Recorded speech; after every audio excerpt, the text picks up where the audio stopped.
میں نے جب بھٹو کے متعلق دعا کی تھی ایک زمانے میں، بھٹو کی میں نے بہت مدد کی تھی، تو اس نے جب جماعت کی مخالفت کی تو میرے دل میں یہ صدمہ ہوا کہ اس بدبخت نے تو جماعت کی مخالفت کی ہے، جماعت پر کیا اثر پڑے گا کہ اس کے لیے ہم کام کرتے رہے ہیں۔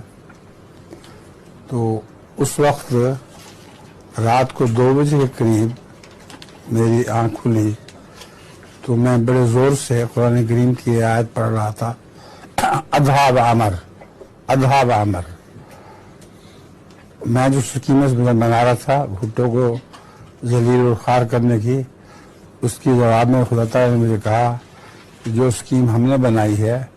وہ زیادہ کڑوی اور زیادہ ہلاک کرنے والی ہے، اور یہ کہتے ہوئے میں بچھے سے اچھل پڑا۔ اب صبح اٹھ کر میں نے سب سے پہلے ریڈیو آن کیا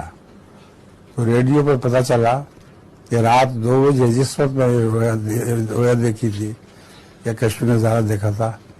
عین اس وقت بھٹو کو پھانسی دے دی گئی تھی، اور اس کا نام بلیک ڈاگ رکھا گیا تھا۔